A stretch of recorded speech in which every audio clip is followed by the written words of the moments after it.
Gas shortage ഉള്ള ഈ ഒരു സമയത്ത് കുറച്ച് കാര്യങ്ങൾ നമ്മൾ ശ്രദ്ധിക്കുകയാണെങ്കിൽ നമുക്ക് ഗ്യാസ് കൺസപ്ഷൻ കുറച്ച് കൊണ്ടുവരാൻ പറ്റും, ഗ്യാസ് സേവ് ചെയ്യാനും പറ്റും. അപ്പോൾ അങ്ങനെയുള്ള കുറച്ച് ടിപ്സാണ് ഈ ഒരു വീഡിയോയിലൂടെ നിങ്ങളുമായിട്ട് ഷെയർ ആക്കുന്നത്. അപ്പോൾ വീഡിയോ സ്കിപ്പ് ചെയ്യാതെ കാണാം. ഇതിൽ ആദ്യത്തെ ടിപ്സ് എന്നുള്ളത് പ്രഷർ കുക്കർ യൂസ് ചെയ്യുക എന്നുള്ളതാണ്. നമ്മളിപ്പോൾ കറികളൊക്കെ ഉണ്ടാക്കാൻ മാക്സിമം പ്രഷർ കുക്കർ ഉപയോഗിക്കുന്നതായിരിക്കും നല്ലത്. അരിയൊക്കെ ആണെങ്കിലും അതിൽ കുക്ക് ചെയ്തെടുക്കുകയാണെങ്കിലല്ലേ ഒരു 50 മുതൽ 70% വരെ ഗ്യാസ് കൺസപ്ഷൻ കുക്കർ വഴി കുറയ്ക്കാൻ പറ്റും. അടുത്തത് ഇലക്ട്രിക് കെറ്റിലോ ഇൻഡക്ഷൻ കുക്കറോ ഉണ്ടെങ്കിൽ വെള്ളം തിളപ്പിക്കുന്നതിന് വേണ്ടി മാക്സിമം ഇത് ഉപയോഗിക്കുന്നതായിരിക്കും നല്ലത്. തിളപ്പിച്ച വെള്ളം കുക്ക് ചെയ്യാൻ ഉപയോഗിക്കുമ്പോൾ അധികം ഗ്യാസ് കൺസപ്ഷൻ വരുന്നതല്ല.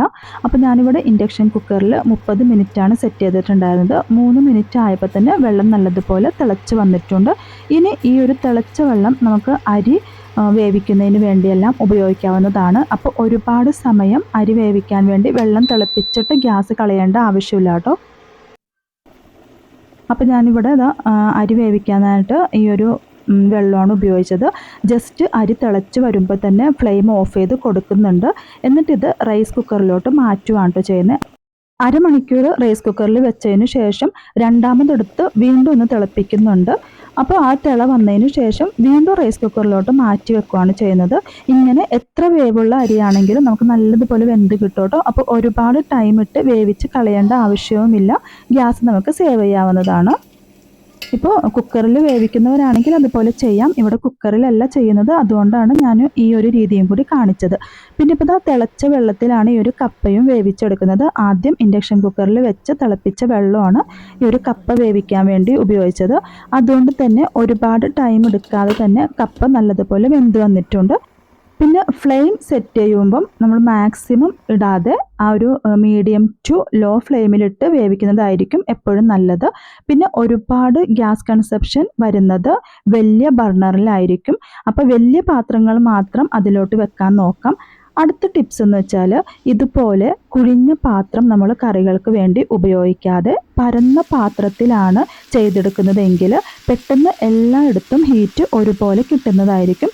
ഗ്യാസ് ഒരുപാട് യൂസ് ചെയ്യേണ്ട ആവശ്യവും വരുന്നില്ല.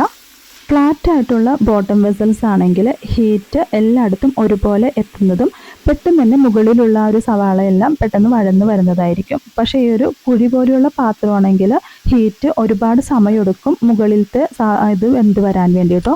കറികളെല്ലാം വേവിക്കുമ്പോൾ മാക്സിമം അടച്ചു വെച്ച് വേവിക്കാൻ നോക്കാം. അപ്പോൾ ആ മുകളിൽ നിന്ന് വരുന്ന ആ ഒരു ടെമ്പറേച്ചറും കൂടി ആവുമ്പോൾ പെട്ടെന്ന് തന്നെ കറികൾ വെന്ത് കിട്ടുന്നതായിരിക്കും. പിന്നെ കൂടെ ഇതുപോലെ തുറന്നു നോക്കുന്നതിനേക്കാൾ നല്ലത് കുറച്ച് നേരം അടച്ചു വെച്ച് വേവിക്കുന്നതായിരിക്കും. തുറക്കുമ്പോൾ ആ ഒരു ഹീറ്റ് ലോസ് ആവാനും ചാൻസ് ഉണ്ട്. അടുത്ത ടിപ്സ് അരിയോ അല്ലെങ്കിൽ പയർ, ചെറുപയർ അങ്ങനെയുള്ള ധാന്യങ്ങളൊക്കെ വേവിക്കുന്നതിന് മുമ്പ് 20 മിനിറ്റോളം ഒന്ന് സോക്ക് ചെയ്തതിന് ശേഷം വേവിക്കുകയാണെങ്കിൽ പെട്ടെന്ന് തന്നെ വെന്ത് കിട്ടുന്നതായിരിക്കും. അടുത്ത ടിപ്സ് ഫ്രീസറിൽ നിന്നോ ഫ്രിഡ്ജിൽ നിന്നോ എടുത്ത കറികൾ പെട്ടെന്ന് ചൂടാക്കാൻ വെക്കാതെ അത് പുറത്ത് വെച്ച് റൂം ടെമ്പറേച്ചറിൽ ആക്കിയതിന് ശേഷം മാത്രം ചൂടാക്കുക. അടുത്ത ടിപ്സ് കുക്ക് മൾട്ടിപ്പിൾ ഐറ്റം, അതായത് നമ്മൾ ഒരു സമയത്ത് തന്നെ 2-3 സാധനങ്ങൾ ഒരുമിച്ച് കുക്ക് ചെയ്തെടുക്കാവുന്നതാണ്. അപ്പോൾ ഞാൻ രാവിലെ ബ്രേക്ക്ഫാസ്റ്റിന് ഇടിയപ്പവും മുട്ടക്കറിയുമാണ് വെക്കുന്നത്. അപ്പോൾ ഏറ്റവും താഴത്തെ തട്ടിൽ മുട്ട വേവിക്കാനായിട്ട് വെക്കുന്നുണ്ട്. നിങ്ങളുടെ ആ ഒരു ഇടിയപ്പത്തട്ട് ഇതുപോലെ അല്ലെന്നുണ്ടെങ്കിൽ ആ ഒരു വെള്ളത്തിൽ മുട്ട ഇട്ട് കൊടുത്താൽ മതി. അപ്പോൾ ഞാൻ ഏറ്റവും താഴത്തെ തട്ടിൽ മുട്ട വേവിക്കാനായിട്ട് വെക്കുന്നുണ്ട്. പിന്നെ ബാക്കി ഇടിയപ്പവും കൂടി ആ ഒരു ടൈമിൽ ചെയ്തെടുക്കുന്നുണ്ട്. അപ്പോൾ രണ്ടും ഒരേ ടൈമിൽ തന്നെ ചെയ്തെടുക്കാവുന്നതാണ്. ഇനിയിപ്പോൾ ഞാനിത് കാണിച്ചു തരാം കേട്ടോ. ആ ഒരു മുട്ട വെന്തിട്ടുണ്ടോ എന്ന് നമുക്ക് നോക്കാം. അപ്പോൾ ഇടിയപ്പം നല്ലതുപോലെ വെന്തിട്ടുണ്ട്. ഇനിയിപ്പോൾ ഇത് ചൂടോട് കൂടി തന്നെ തണുത്ത വെള്ളത്തിലോട്ട് മാറ്റുന്നുണ്ട്. പെട്ടെന്ന് തന്നെ അത് പീലായി കിട്ടുന്നതിന് വേണ്ടിയാണ് കേട്ടോ തണുത്ത വെള്ളത്തിലോട്ട് മാറ്റിയത്. അപ്പോൾ ഇത് മുട്ട നല്ലതുപോലെ വെന്ത് വന്നിട്ടുണ്ട്. ഇനി നമുക്ക് കുക്കറിൽ പെട്ടെന്ന് തന്നെ മുട്ടക്കറിയും തയ്യാറാക്കിയെടുക്കാം. അപ്പോൾ ഇതുപോലെ മൾട്ടിപ്പിൾ ആയിട്ടുള്ള ഐറ്റംസ് ചെയ്തെടുക്കുകയാണെങ്കിൽ നമുക്ക് ഗ്യാസ് സേവ് ചെയ്യാവുന്നതാണ്. അടുത്തത് ഗ്യാസ് സ്റ്റവിൻ്റെ ബേണർ ക്ലീനിങ് ആണ് കേട്ടോ. ഇത് നല്ലതുപോലെ പ്രോപ്പറായിട്ട് ക്ലീൻ ചെയ്തില്ലെന്നുണ്ടെങ്കിൽ ഫ്ലെയിം പുറത്തോട്ട് നല്ലതുപോലെ വരില്ല. അപ്പോൾ ഇതിൻ്റെ ചെറിയ ഹോൾസിൽ എന്തെങ്കിലും കയറി ഇരിക്കുകയാണെങ്കിൽ ഫ്ലെയിം കുറവായിട്ടേ തോന്നത്തുള്ളൂ. ഒരു വീഡിയോയിൽ കണ്ട മെത്തേഡായിരുന്നു കേട്ടോ ഈ ഒരു ടാബ്ലറ്റ് വരുന്ന ആ ഒരു കവറുണ്ടല്ലോ, അത് ഉപയോഗിച്ച് ആ ഒരു ഹോള് ക്ലീൻ ആക്കുന്നത്. പക്ഷെ എനിക്കത് എഫക്റ്റീവായിട്ട് തോന്നിയില്ല കേട്ടോ. കണ്ടോ, പെട്ടെന്ന് ഇതുപോലെ ഇങ്ങനെ വളയുന്നുണ്ട്. പിന്നെ ഇതിനായിട്ട് ഞാൻ എടുത്തത് ഹാർഡ് ബ്രഷ് ഉണ്ടല്ലോ, ആ ഒരു പഴയ ഹാർഡ് ബ്രഷാണ്. അതിൽ നിന്ന് ജസ്റ്റ് ഇതൊന്ന് കട്ട് ചെയ്തെടുക്കുന്നുണ്ട്. ഒരെണ്ണം കട്ട് ചെയ്ത് എടുക്കുക കേട്ടോ. എന്നിട്ട് ഇതുപയോഗിച്ച് ആ ഹോൾസിൽ അഴുക്കെല്ലാം കളയാവുന്നതാണ്. ഇതുപോലെ പതുക്കെ പതുക്കെ ഓരോന്നായിട്ട് ചെയ്തെടുക്കാവുന്നതാണ് കേട്ടോ. ഏറ്റവും അവസാനം ഈ ഒരു ബേണർ വാഷ് ചെയ്തും കൂടി എടുക്കുന്നുണ്ട്. അതിനായിട്ട് ഡിഷ് വാഷ് ലിക്വിഡ്, കുറച്ച് ബേക്കിംഗ് സോഡ, പിന്നെ വിനാഗിരി ഇത്രയും കൂടി ചേർത്ത് കൊടുക്കുന്നുണ്ട്. ഇതിലേക്ക് ഇളം ചൂടുവെള്ളമാണ് കേട്ടോ ചേർത്ത് കൊടുത്തത്. എന്നിട്ട് ഈ ബേണേഴ്സ് ഇതിലൊന്ന് മുക്കി ഒരു 20 മിനിറ്റോളം ഒന്ന് വെക്കാം. കുറച്ച് ചൂടുവെള്ളം കൂടി ഇതിലേക്ക് ഒഴിച്ചു കൊടുക്കുന്നുണ്ട് കേട്ടോ. എന്നിട്ടൊന്ന് മാറ്റി വെക്കുന്നുണ്ട്.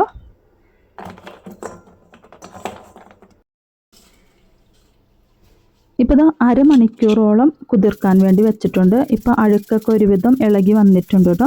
ഇനി ഒരു ബ്രഷ് ഉപയോഗിച്ച് നല്ലതുപോലെ ഒന്ന് റബ്ബ് ചെയ്ത് വാഷ് ചെയ്ത് എടുക്കാം. അപ്പോൾ ആ ബേണർ നല്ലതുപോലെ ക്ലീൻ ആവുന്നതായിരിക്കും. ഇതുപോലെ കുറച്ച് കാര്യങ്ങളൊക്കെ ശ്രദ്ധിക്കുകയാണെങ്കിൽ ഒരു 50% വരെ നമുക്ക് ഗ്യാസ് സേവ് ചെയ്യാൻ പറ്റും. പിന്നെ വെജിറ്റബിൾസ് ഒക്കെ ആണെങ്കിലും സ്മോളായിട്ട് കട്ട് ചെയ്യുന്നതായിരിക്കും കേട്ടോ, പെട്ടെന്ന് വെന്ത് കിട്ടാൻ നല്ലത്.